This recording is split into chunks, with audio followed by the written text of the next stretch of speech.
bener gak sih mau Ngenes nikah? Terus Benernya itu sedih. iya bener sedih kayak overthinking sampai jam 12 malam sampai teman-temanku pada nanya kayak gitu. Kamu mau nikah beneran gitu? Iya sambil mereka juga minta maaf gitu kan karena nggak bisa datang kayak. Kita itu dapat kehidupan yang jauh lebih baik daripada ekspektasi pas kita nikah. Insya Allah, alhamdulillah. Iya enggak? Ya kerasa banget gitu kan. Kerasa banget karena ada Allah gitu. Makanya Allah perlu dilibatkan di setiap keputusan.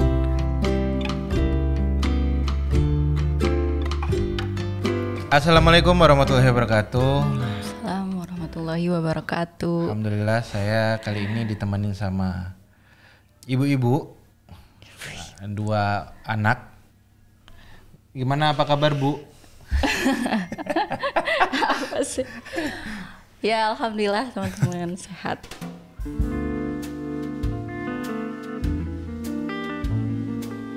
Kapan pertama ketemu? Kapan di rumah aku kan? Kalau kamu. Iya. Kalau Ya kamu? terus ya aku di pas ini sih pernah lihat video kamu yang viral itu. Oh, itu ketemu ya? Ngelihat gitu. Wah, nemu nih gitu ya? Ngelihat video yang viral kayak gitu. Nemu nih di video viral nih, calon suami aku. Iya enggak lah. Gimana? Udah gitu aja sih, maksudnya setelah dari itu di follow tapi nggak tahu, maksudnya nggak ngekepoin kayak gitu. Terus beberapa tahun kemudian ikut ini Yuk Ngaji Bogor, itu ada acara dehalusinasi yang di Bogor di BTW itu. Dari situ ngeliat terus wah pinter ya, bagus ya gitu maksudnya. Jelas banget. Terus kayak wah keren ya, tapi kok Masya Allah, gitu. Kayak tegas banget gitu, kayak galak gitu kan. Terus aku jadi takut sendiri. Terus pas pulang-pulang aku cerita ke temenku, itu siapa sih namanya gitu-gitu kan. Aku bilang ih dia kok galak banget ya, aku jadi takut. Kayak gitu. Aku juga takut pas itu. Terus kata temanku, enggak kok, sebenarnya dia mungkin baik apa gimana kayak gitu. Temenmu ini siapa? Kenapa dia? Ya itu dia, dan ternyata dia tuh udah kenal kamu kan. Maksudnya kamu tuh teman TK. Bukan, muridnya bapak dia, karena kan bapak dia ustadz kayak gitu. Ternyata kamu berguru Bukan sama bapak bapaknya dia. muridku. Bukan. Bukan. Ya kayak gitulah ceritanya. Oh ternyata dia bilang kayak gitu karena dia tahu kamu begitu.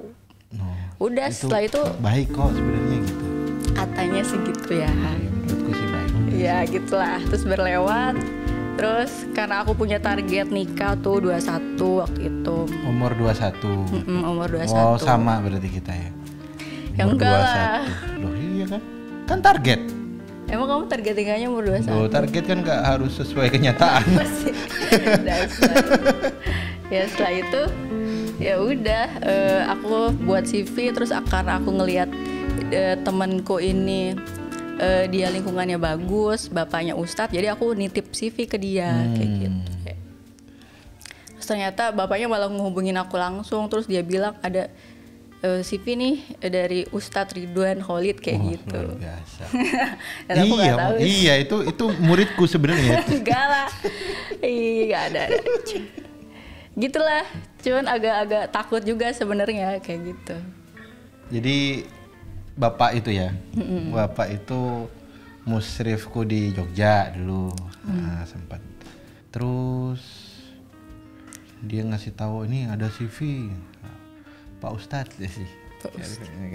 Enggak bilang Ustadz. Terus dia ngenalin. Ya pertama ketemu aku ya pas ke rumah sama Ustadz Felix tuh. Jadi dianterin sama Ustadz Felix tuh. Niatnya sih sebenarnya mau nazor ya. Terus karena Ustadz Felix terlalu bersemangat ya. Namanya juga Ustadz Felix ya. Dia malah ngelamar gitu. Malah nanya tanggal. Tapi ini aku juga ragu-ragu apakah ini karena ikhlas atau dia karena nggak mau ribet aja lah, udahlah langsung nikah aja, aku mau jalan-jalan ke Turki gitu. Yes. Nggak tahu, tapi ya Bismillah lah kalau udah emang jalannya. Jadi segala sesuatu aku niat buat Allah, Allah tuh yang ngatur tuh, meskipun di Iya. luar keinginan. Ya sebenarnya sempat kaget juga, maksudnya pas datang terus Ustadz Felix nanya tanggalnya kayak gitu kan, terus Gitu. iya yang pas beliau bilang, terus aku juga masih apa ya, malu-malu gitu kan. Terus mama kaget nggak? Enggak, terus Panggil aja kayak- mama coba. Boleh nggak ngajak mertua ke podcast Nggak. bertiga? Terus kata Ustadz Felix mau nanya apa, aku jadi yang tadinya udah nyiapin pertanyaan, kata Ustadz Felix wah udah nyiapin pertanyaan ya, aku jadi ya gak jadi nanya, malu kayak gitu. Jadi ya gitulah. Nggak tahu mau nanya apa, akhirnya pas Emang mau nanya ketemu apa? tuh dulu? ya diem-dieman gitu kan. Mau nanya apa emang? Gak tahu dah, lupa. Akhirnya ya udah diem-dieman gitu. Kamu juga diem orangnya. Emang aku lembut sebenarnya.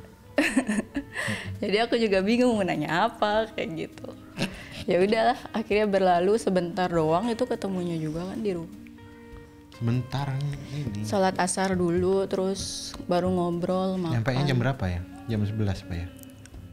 Sore sih. Tanggal 13 Januari. Oh iya. Iya, di sini masih ada alarmnya. Wis. Mau Apa? mau lihat? Enggak lah. Mau. Di situ juga aku agak takut karena belum kenal gitu, tapi aku ngelihat sosok Ustadz Felix kayak gitu, Lah aku lebih gak kenal lagi. aku mengidolakan Ustadz Felix. Akhirnya ya udahlah kayak gitu. Kalau Ustadz Felix bawa Bismillah. orang Nasrani gimana? Ya enggak juga lah, gak mau.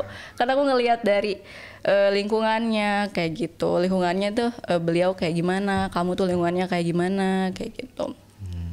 Karena kan kata Ustadz Salim kan kalau melihat seorang laki-laki itu dilihat dari misalnya dia bergaul sama temannya seperti apa, dia ke anak kecil kayak gimana, ke ibunya juga seperti apa. betul. Lihat dari 3 hal itu juga bisa.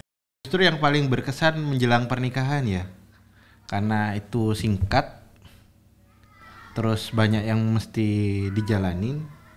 Aku sendiri muka dia gak ngerti sampai nikah itu kayak gimana. Nah, pas dia ngintip-ngintip itu kan pas nazor, udahlah harusnya nazor malah ngelamar. Udahlah bismillah aja. Ya jadi banyak hal yang orang kadang kan menjelang pernikahan tuh kan lama ya. Iya. Lama. Persiapan ini. Sedangkan kita sebulan Sesingkat-singkatnya. setengah ya.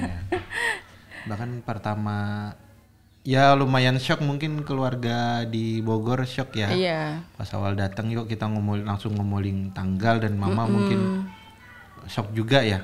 Iya, karena adatnya kan harusnya ada bawa seserahan, bawa apa kayak Dan gitu. itu juga lumayan sih. Bawa seserahan ya. Iya, harusnya tiba-tiba udah mau hitbah gitu kan. Kalau menurut di Sunda kan hitbah tuh ya harus ada orang yang datang, apa keluarga, apa siapa gitu, bawa uang buat apalah gitu kan, kecil-kecilan pesta di rumah gitu kan. Kayak gitu. Terus tapi kamu bilang enggak, itu tuh udah hitbah gitu. Tapi mama tetap enggak, ini tuh bukan lamaran kayak gitulah. Oh, akhirnya datanglah Akhirnya kamu hitbah datang lagi, ya. Hitbah. Untuk yang kedua kali sama bawa Ustadz Husen Husen. sama istrinya. Iya, Iya. Ustadz Felix ngilang udah. sama Mas Nanda juga, sama Mbak Nila. Oh iya. Sama Alfian. Sama Alfian, iya Mas Alfian. Ada Mbak Nila juga. Ada Ada Ozil ya? kayaknya enggak. Kayaknya ada Ozil deh. Iya, ada. Oh iya ada. Ada Ozil, Ada ada Ozil, Orlin ada ya? Orlin. Orlin ikut nggak ya? Ikut. Masa? Iya, mama kan suka lihat Orlin. Iya, Gemes ada katanya. Alfian. Iya. Ingat itu. Ya itu datang yang kedua kali tuh ke rumah, baru Terus bawa uang ya. Bawa uang aku. cuman berapa digit gitu kan. Bawa 2 juta Terus doang. Terus Mertuanya kayak mau nangis gitu. Lu kenapa mau nangis, pikirku kan? Dan aku juga nggak tahu maksudnya emang harus bawa seberapa banyak. Kan nggak jelas. Nggak tahu, iya gitu kan. Adatnya juga aku nggak terlalu kamunya yang tahu. nggak jelas kan, adat marga kamu. Dia sendiri Soalnya aku juga dia kan sendiri nggak tahu bawa berapa duit, bawa seadanya lah. Bawa Nggak memerhatikan banget, maksudnya harus nikah sama orang yang nggak, cuma biasanya di Sunda itu orang duitnya itu diserahin ke mempelai cewek, terus urusan nikah pakai uang itu. Iya biasanya begitu. Oh, tapi kamu baru tahu pas itu gitu. Iya, aku nggak tahu hal itu seperti itu. Kamu orang mana? Itu orang Sunda. Ya gitu deh. Oh gitu, berarti harusnya aku bawa uang gitu terus udah tinggal gitu ya. Iya, jadi semuanya tuh pihak wanita yang pesan ini, pesan itu, kayak gitu dari uang yang dikasih tadi. Itu salah satu yang menarik sih menurut kamu itu ya, bawa uang 2 juta. Iya itu diketawain tuh sama Ustadz Husen sama Bu Desi ya. Kenapa satu sen gak bilang ya? Nah, kan lo yang nikah kamu kok bukan dia. Maksudnya bilang ke kamu gitu loh. Lu kan nggak tahu, udah bawa uangnya, bawa. Iya gitu kita kan. kayaknya saling cuek gitu ya udah gitu kan. Bawa uangnya. Nggak harus gimana, nggak ribet-ribet banget gitu. Jadi ya udahlah, adanya seberapa ya udah gitu kan. Itu mungkin. Itu terus apa lagi? Terus ya karena pas mau mendekati pandemi, jadi orang-orang tuh keluargaku juga belum sempat ketemu Mas Ifrun kan. Jadi sempat ada gesekan di keluarga kayak gitu, sempat nggak bolehin gitu kan. Kakakku juga pengennya aku tuh lulus kuliah dulu gitu kan, karena waktu aku masih semester 5 kayak gitu. Tapi udah mau nikah kayak gitu. Jadi banyak di keluarga aku juga yang masih maju mundur gitu loh. Sampai di akhir itu kan kayak kakakku tuh nggak mau hadir kayak gitu. Itu kan masalah. Itu menarik ya. Iya, itu bagiku tuh kayak wah harusnya nggak begitu gitu. Tapi kan ya udah lewat. Gitu. Iya. Banyak sih hal yang harusnya menarik. bisa lebih baik drama yang karena pernikahannya tak singkatin. Awalnya pas ketemu itu kan 3 bulan apa ya? April gitu. Terus sampai rumah aku bilang kalau bisa sebulan lah, akhirnya dapat 1,5 bulan ya ke mama. 1,5 bulan dapat tanggal itu, dan juga kondisinya nggak mendukung ya, kondisinya tiba-tiba pandemi. Pas kita ketemu itu nggak pandemi kan? Belum, tapi orang yang kena COVID tuh udah ada kan, simpang siur di luar negeri. Tapi di luar negeri di Cina kayak gitu orang jatuh. Tapi di Indonesia belum ada tindak lanjutnya itu loh. Belum ada yang kena. Terus aku pulang di Bogor ada yang kena gitu. Nggak ada juga. Kan yang pertama di situ kan? Depok.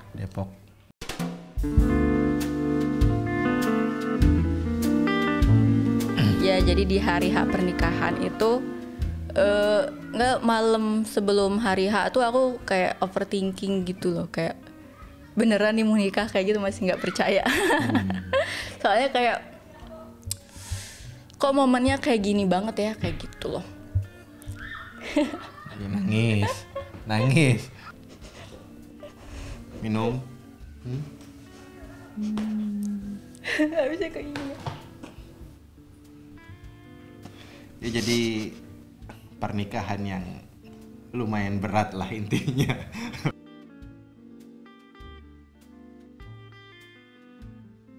Gimana? Apa yang berat? Iya, yang berat itu kan kayak kayak kalau perempuan kan biasanya kalau hari H tuh mau nikah pengen pakai ini. Iya, bahagia gitu kan. Jadi ratu semalam. Sehari dong. Sehari. Iya, sehari ya. Malamnya enggak? Ya, sehari semalam lah kayak gitu. Tapi kan sebelum hari H tuh aku kayak bener gak sih mau nikah? Gitu. Terus, benernya itu sedih. Iya bener sedih, kayak overthinking sampai jam 12 malam, sampai teman-temanku pada nanya kayak gitu. Kamu mau nikah beneran gitu? Iya, sambil mereka juga minta maaf gitu kan, karena nggak bisa datang kayak gitu. Kayak gitu deh. Tapi kan yang penting mempelainya datang. Kalau tamunya datang terus mempelainya nggak datang, nangis juga. Itu lebih nangis kayaknya. Nah iya, makanya kita harus melihat sesuatu yang lebih buruk supaya bisa bersyukur.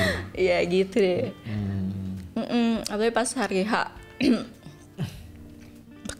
kayak nggak cuman temen gitu kan, keluarga, saudara gitu. Ambil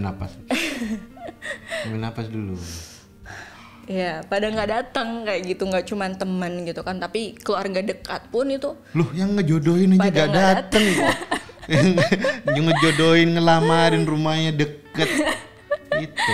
Kadang kita itu bisa ngelihat siapa yang tulus berteman dengan kita. Ya nggak gitu juga, karena kan emang iya ya. itu lagi benar-benar kaget banget. genting banget, iya. kita nggak tahu kan habis akad terus mati kan, nggak tahu kan.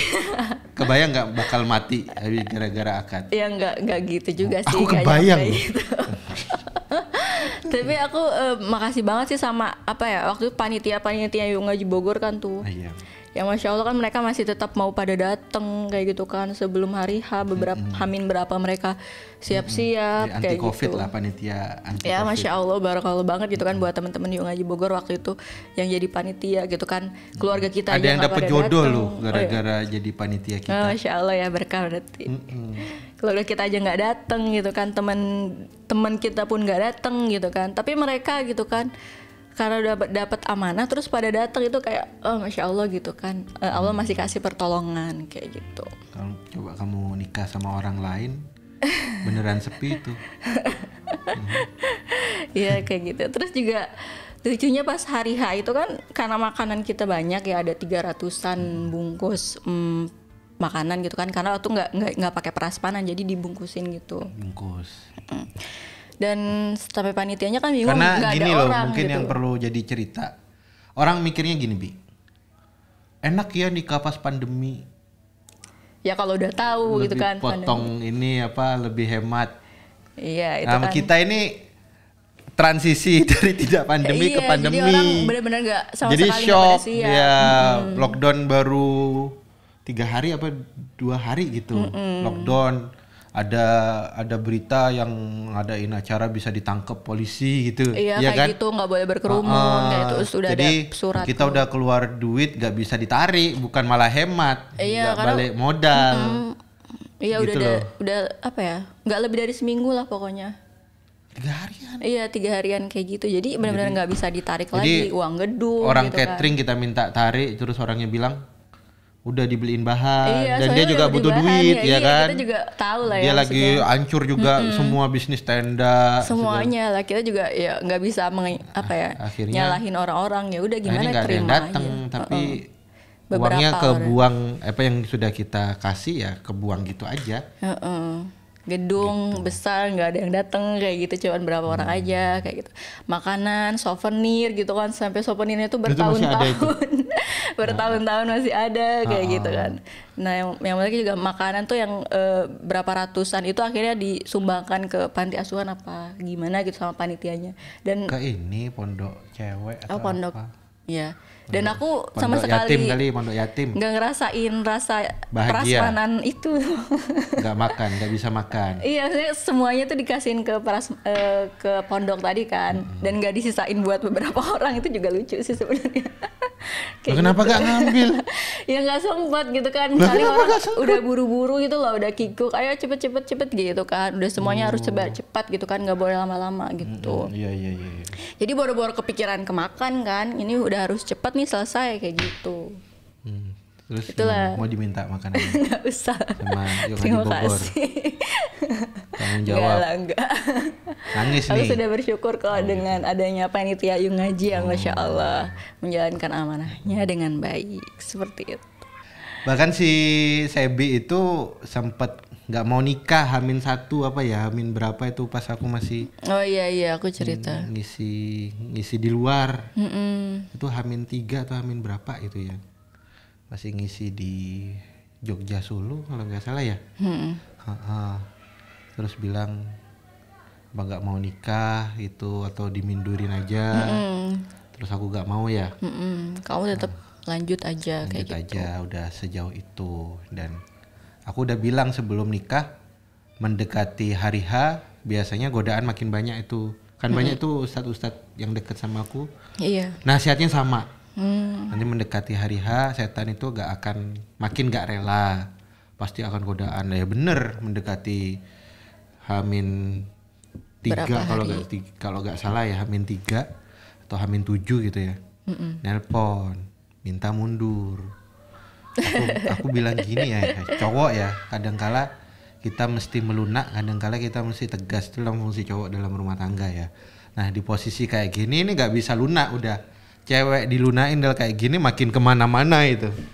Akhirnya aku bilang kalau nggak mau nikah, aku nggak ada opsi mundur, ada opsi iya atau enggak, iya kan? Jadi nikah atau enggak. karena aku itu sudah kebutuhan harus punya pendamping dalam supporting dakwah, itu udah harus di posisi banyak pendamping, udah punya harus punya pendamping, bukan banyak pendamping, banyak dong 4 nih. Harus punya pendamping, terus juga harus punya benteng fitnah yang yakni pasangan. Jadi harus pilihannya maju atau enggak sama sekali. Terus aku sempat bilang, ngasih tahu seingatku ya, ada beberapa yang tak sampein, yang paling berkesan sih aku ngomongin soal hadis itu. Hadis ya. Nabi itu bilang Allah wajib membantu seorang hamba dalam hal satu, orang yang menikah untuk meninggalkan zina, terus budak yang ingin memerdekakan diri, terus orang yang fisabilillah.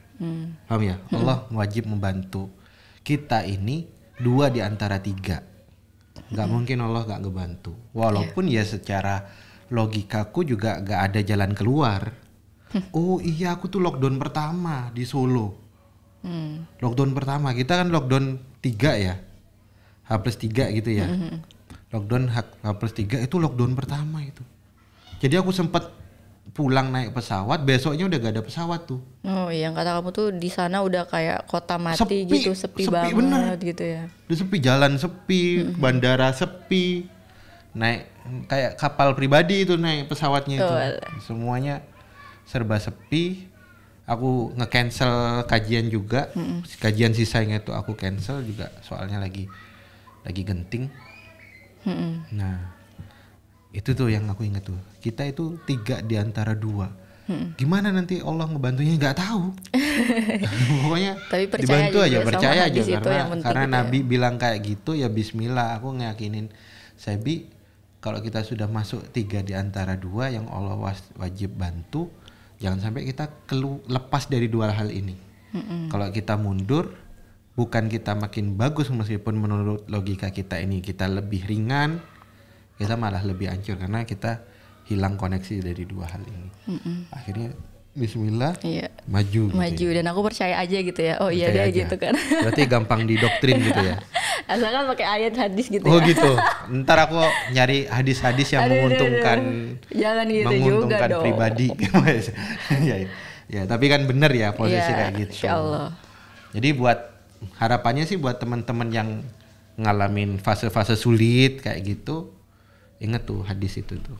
Kalau niat nikahnya, ya minimal niat nikahnya pengen supaya berhenti, lepas dari zina, atau dia lebih terselamatkan dari fitnah-fitnah perzinahan.